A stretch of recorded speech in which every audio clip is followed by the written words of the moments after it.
Farm house నుండి BRK Bhavan బయలుదేరారు KCR. Kaleshwaram commission విచారణకు హాజరు కాబోతున్నారు. సరిగ్గా 11:30కు బీఆర్కే భవన్ చేరుకోబోతున్నారు కేసీఆర్. కేసీఆర్ వెంట హరీష్ రావు, కవిత, ప్రశాంత్ రెడ్డి ఉన్నారు.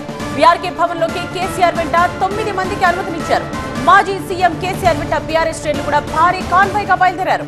ఇటు బీఆర్కే భవన్ దగ్గర కూడా పెద్ద ఎత్తున కార్యకర్తలు చేరుకుంటూ ఉన్నారు. ఈ నేపథ్యంలో సెక్యూరిటీని కట్టుదిట్టం చేశారు. మాజీ మంత్రి తలసాని సహా బీఆర్కే భవన్ దగ్గరకు మరికొంతమంది నేతలు ఇప్పటికే చేరుకున్నారు. ఇవాళ కమిషన్ ముందు కేసీఆర్ ఏం చెప్తారన్న దానిపై సర్వత్రా ఉత్కంఠ నెలకొంది.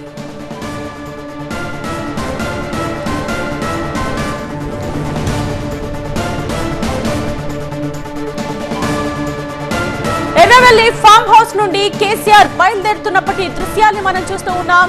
ఆయన వెహికల్లో ముందు సీట్లో కూర్చున్నారు. బయట ఉన్న కార్యకర్తలకి అభివాదం చేస్తూ ముందుకు కదిలారు.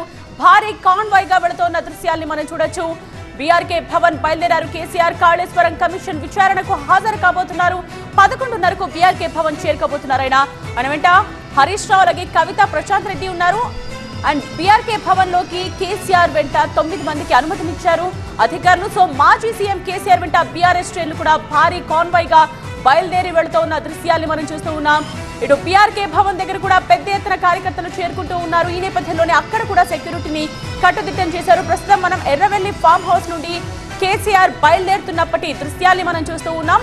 అక్కడికి ఉదయం నుంచే మాజీ మంత్రులు, ఎంపీలు, ఎమ్మెల్యేలు అందరూ కూడా కేసీఆర్ తో మాట్లాడడానికి, పలకరించడానికి, ఆయనకు మద్దతుగా ఉండడానికి అక్కడికి వెళ్లి ఆయనతో మాట్లాడుతున్న దృశ్యాల్ని మనం చూస్తూ ఉన్నాం. ఎర్రవెల్లి ఫామ్ హౌస్ నుండి కేసీఆర్ బయలుదేరుతున్నప్పటి దృశ్యాలు ఇవి. ఇక భారీ కాన్వాయ్ గా వెళుతున్న దృశ్యాల్ని కూడా మనం చూడొచ్చు.